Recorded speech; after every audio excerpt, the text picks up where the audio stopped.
evening. Thank you. This is Dr. Ananta Kiran, Neuro and Spine Surgeon, presently Assistant Professor of Neurosurgery in SV Medical College, Tirupati. నేను ఒక impact certified trainer. నేను ఇక్కడ మీ ముందుకు రావడానికి కారణం ఏంటంటే, పొద్దున 2 రోజుల నుంచి అందరూ ఏవేవో చెప్తా వచ్చారు, అందరూ స్టూడెంట్స్ బాగుపడాలి అనే విషయంతో. బట్ అవన్నీ కాదు, నేను ఒక ఎంటైర్లీ ఒక డిఫరెంట్ చెప్పదలుచుకున్నాను. అది నా లైఫ్ ఎక్స్పీరియన్సెస్ చెప్దాం అనుకున్నాను. ఎందుకంటే నా లైఫ్ ఎక్స్పీరియన్సెస్లో స్టూడెంట్స్ ఎంతో నేర్చుకోవచ్చు. అలాగే ముందు మీరు కూడా నాకంటే ఎత్తుకు ఎదగాలని కోరుకుంటున్నాను మనసులో. నేను చిన్నప్పుడు పులివెందల గ్రామం నుంచి వచ్చాను. చిన్నప్పుడు 3వ తరగతి టైంలో అరే ఇంట్లో చదవట్లేదు అని చెప్పి పొద్దున 6 గంటల నుంచి ట్యూషన్కి పంపించేవాళ్ళు పేరెంట్స్. 6 నుంచి మొదలైతే ట్యూషన్ రాత్రి వచ్చే కొద్దీ 8.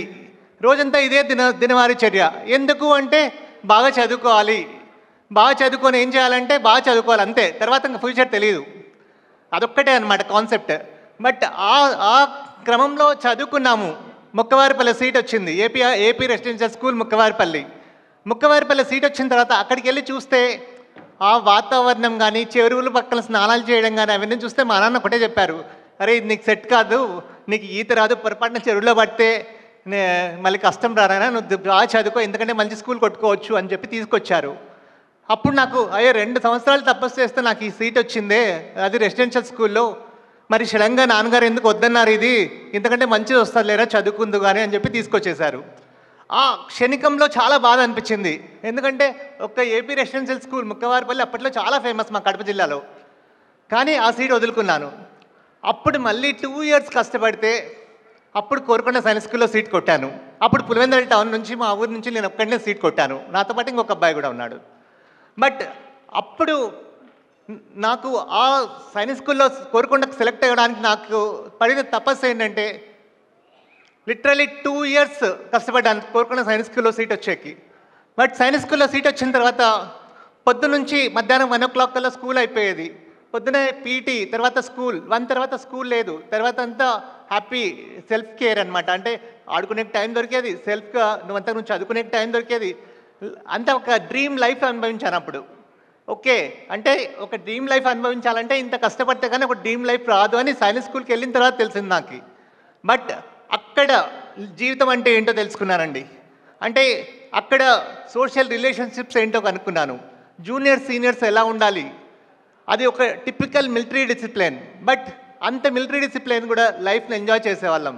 అంటే ఆ పనిష్మెంట్స్ ఉండేటివి.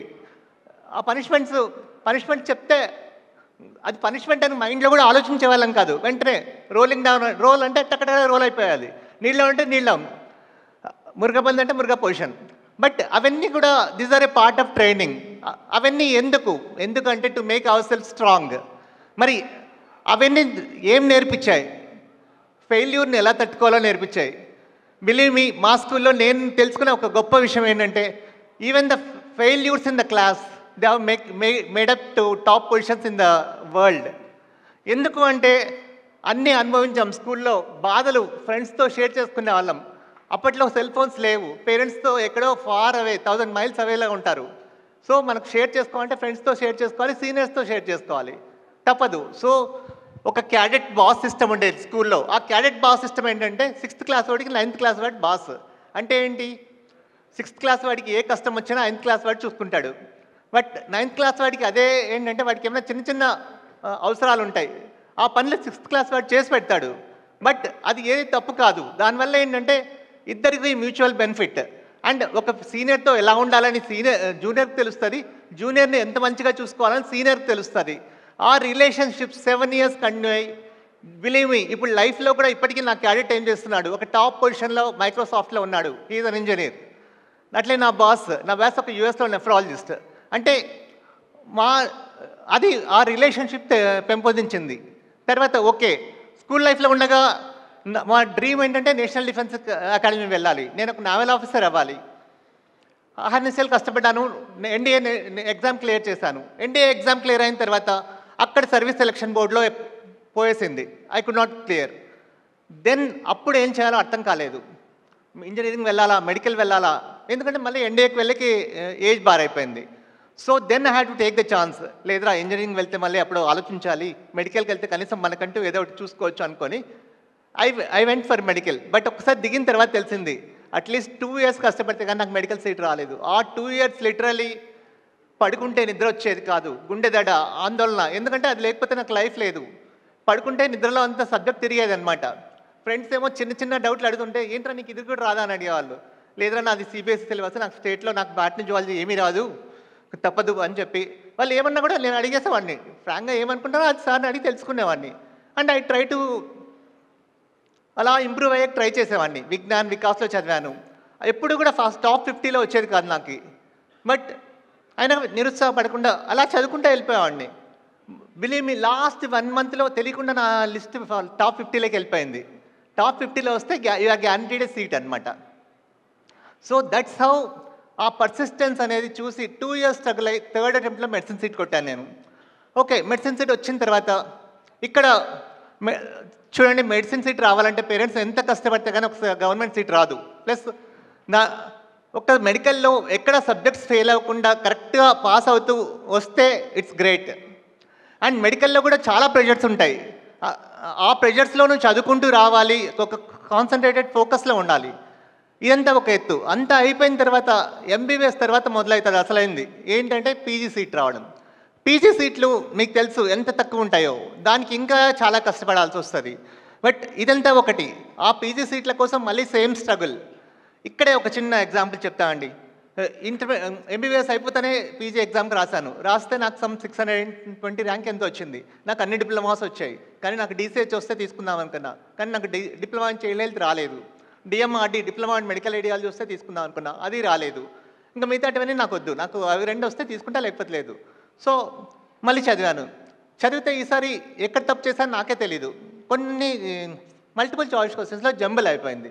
జంబుల్ అవ్వడం వల్ల నా ర్యాంక్ 100 లోపల ఎక్స్పెక్ట్ చేసిన ర్యాంక్ ఈసారి 700కి వెళ్ళిపోయింది. ఇప్పుడు ఎవరికి సమాధానం చెప్పాలి? ఇంట్లో ఫ్రెండ్స్కి సమాధానం చెప్పలేను, ఎవరికి సమాధానం చెప్పలేను. పేరెంట్స్ ఒకటే అన్నారు, నేను అప్పుడు వైజాగ్లో చదువుతున్నాను, అరే నువ్వు వైజాగ్లో ఎంజాయ్ చేస్తున్నావు, లేకపోతే నీకు ర్యాంక్ ఎందుకు వెనక్కి పోతుంది, ముందుకు రావాలి కదా అన్నారు.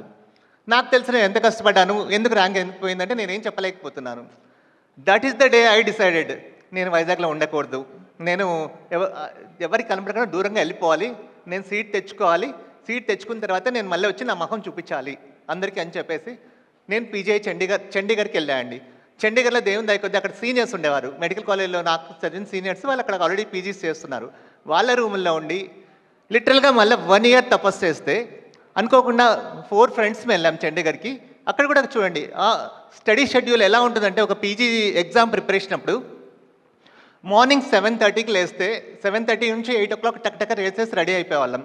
8కి వెళ్ళి 8:30 కల్లా టిఫిన్ చేసి లైబ్రరీలో కూర్చుంటే ఇంకా మళ్ళీ మధ్యాహ్నం 10:30, 11కి లేచి ఒక 5 minutes టీ తాగి మళ్ళీ 1:30 వరకు చదివేవాళ్ళం. 1:30కి భోజనానికి వెళ్ళి మళ్ళీ ఎక్కడ నిద్ర వస్తుందో అని లైబ్రరీలో కూర్చొని లైబ్రరీలో డెస్క్ పైన పడుకుంటాం. ఒక హాఫ్ అన్ అవర్లో చేతులు తిమ్మిర్లు పడిపోతాయి. అప్పుడు ఆటోమేటిక్గా లేస్తాం అనమాట.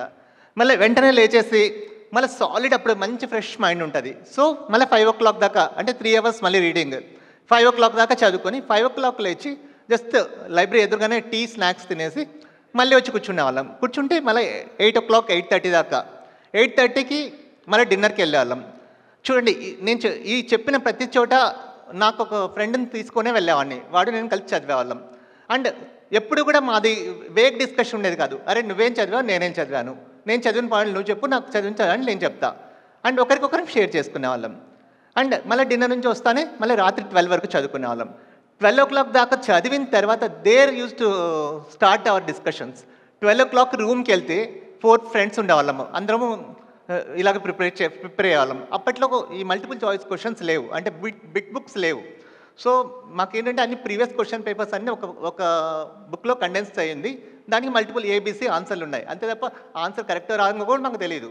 సో ప్రతి రాత్రి 12 నుంచి 2:33 వరకు ఒక 30 బిట్లో 40 బిట్లో నలుగురం కలిసి ఒక్క బిట్టు అన్ని బుక్కుల్లో వెరిఫై చేసి ఓకే అరే ఈ బిట్కి ఇది కరెక్ట్ అని చెప్పి మేము అన్నీ అలా టిక్ చేసుకునే వాళ్ళం. అట్లా 6 months రాత్రి 3 వరకు స్ట్రగుల్ అయ్యాం. తర్వాత మళ్ళీ మార్నింగ్ 7:30, అంటే our sleep use to be less than 6 hours. తర్వాత ఈ స్ట్రగుల్ టోటల్ 1 ఇయర్ స్ట్రగుల్ అయితే దెబ్బకు అందరం సీట్లు తీసుకొని ఇంటికి వెళ్ళామండి. ఓకే, దెన్ ఒక అబ్బాయి నాతో పాటు చదివిన అబ్బాయి పీజీఐ చండీగఢ్లో సీట్ కొట్టాడు. ఒక అబ్బాయి 40 ర్యాంక్ కొట్టి ఆర్థోపెడిక్ తీసుకున్నాడు. ఒకరు 100 ర్యాంక్ కొట్టి సర్జరీ తీసుకున్నారు. నేను ఇంకొకరు 150 ర్యాంక్ కొట్టి గైనిక్ తీసుకున్నారు. So 4 of us have taken seats after counseling and went to our homes. That was the happiest day for us. And ఇక్కడితో స్ట్రగుల్ ఆగలేదు. చూస్తుండగానే పీజీ 3 years అయిపోయింది. 3 years అయిపోతానే అప్పుడు అనిపించింది, అరే మన లైఫ్ ఇక్కడితో ఆగిపోకూడదు, ఒక జనరల్ సర్జన్గా ఉండిపోకూడదు, నాకంటే ఒక స్పెషాలిటీ ఉండాలి అని చెప్పి then again I wanted to go for super speciality. ఒకసారి సూపర్ స్పెషాలిటీకి వచ్చేటప్పటికి 1-2 సీట్లు ఉండేవి స్టేట్లో. So for getting a super speciality rank almost 16 exams రాస్తే 17th ఎగ్జామ్ నుంచి నాకు ర్యాంక్స్ దగ్గరికి రావడం మొదలుపెట్టాయి. అంటే ఎంత స్ట్రగుల్ అయిందని ఆలోచించండి. At last finally I could get state first and I could get only seat in SVIMS because only 1 seat నాకు స్విమ్స్లో న్యూరో సర్జరీ వచ్చింది. అలాగే స్టేట్లో ఫస్ట్ వచ్చింది, ఉస్మానియాలో న్యూరో సర్జరీ వచ్చింది. బట్ న్యూరో సర్జరీ వదిలి నేను స్విమ్స్లో చేశాను. అంటే ఇవన్నీ ఎందుకు చెప్తున్నానంటే ప్రతి ఒక్కరికి ఒకటి పొజిషన్ రావాలి అంటే దాని వెనకాల ఎంతో నిరంతర తపస్సు అయితే తప్పదు. స్టూడెంట్స్ మధ్యలో చూడండి, ఇంత స్ట్రగుల్లో నాకు ఎన్నో డైవర్షన్స్ వచ్చాయి. మధ్యలో మెయిన్ ఫైనాన్సెస్లో పేరెంట్స్కి చాలా హ్యాపీ ఫీల్, అంటే ఎన్ని కష్టాలన్నా టైంకి నాకు డబ్బు పంపించేవాళ్ళు. Being a middle class family, being from a middle class family, మీ అందరికీ తెలుసు ఎలా ఉంటుందో. బట్ టైంకి నాన్న నువ్వు చదువుకో, నువ్వేం ఆలోచించకుండా నాకు పంపించేవారు మా డాడీ, మా అమ్మ నాన్న. నేను చాలా థ్యాంక్స్ చెప్పుకుంటాను దానికి. అండ్ అలాగే పియర్ గ్రూప్, ఎప్పుడు కూడా పియర్ గ్రూప్ చాలా ఇంపార్టెంట్ అండి. మనం చదువుతున్నామంటే మనతో పాటు మనలాంటి ఏం పెట్టుకొని మనలాగే కష్టపడే వాళ్ళని చూజ్ చేసుకోండి. ఎప్పుడు కూడా మీరు ఎలాంటి వాళ్ళో చెప్పాలంటే మీ ఫ్రెండ్స్ 4 పేర్లు చెప్పండి. నేను మీరు ఎలాంటి వాళ్ళో నేను చెప్పగలను అని చెప్తాను. ఎందుకంటే మన ఫ్రెండ్స్ని బట్టి సార్ చెప్పారు కదా, శ్రీధర్ సార్ చెప్పారు, మన పియర్ గ్రూప్ బాగుంటే మనం కూడా బాగుంటాం. So always have a good peer group. ఒకరినొకరు మోటివేట్ చేసుకుంటూ ఉండాలి. అండ్ మన ప్రిపరేషన్ టైంలో ఏ ఎగ్జామ్ ప్రిపరేషన్ అయినా కావచ్చు, చాలా డిప్రెషన్స్ వస్తూ ఉంటాయి. ఆ డిప్రెషన్స్ టైంలో మనం తట్టుకొని మనల్ని ప్రోత్సహించే ఫ్రెండ్ కావాలి. అలాగే ప్రతి చిన్నదానికి ఒక సమస్య వచ్చిందంటే ఆ సమస్యతో పాటు దానికి సొల్యూషన్ కూడా ఉంటుంది. ఒక డోర్ క్లోజ్ అయిపోతే దాని పక్కన 10 డోర్స్ ఓపెన్ అవుతాయి. సో ఆపర్చునిటీస్ అనేది ప్రతి చోట ఉన్నాయి. ఆపర్చునిటీ ఏదైనా సపోజ్ మీరు ఒక ఎగ్జామ్కి వెళ్తారు, లేకపోతే ఒక ఇంటర్వ్యూకి వెళ్తారు. అరే ఇంటర్వ్యూ రాలేదు అని నిరుత్సాహపడకండి, అది రాకపోతే ఇంకా 10 ఇంటర్వ్యూస్ మీకు వస్తాయి. Just have that positive attitude. And ఇక్కడ ఉండే అందరూ కూడా స్టూడెంట్స్కి నాది ఒకటే రిక్వెస్ట్ ఏంటంటే, never give up, persist till the your goal is reach. Thank you very much. It is a great honour. నాకు actually is my husband. So ఈరోజు నేను అంటే 10 years బ్యాక్, నా మ్యారేజ్ అయ్యి 16 years అయింది. 16 years ముందు నేను వేరేలాగా, ఇప్పుడు వేరేలాగా ఉన్నాను. That's all because of doctor Kiran, neuro surgeon. Great transformation in. Thank you so much.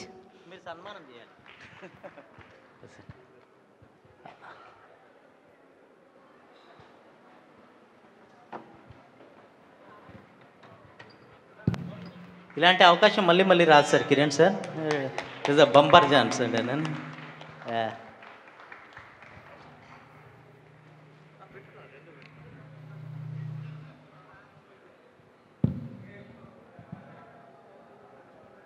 Thank you అండి.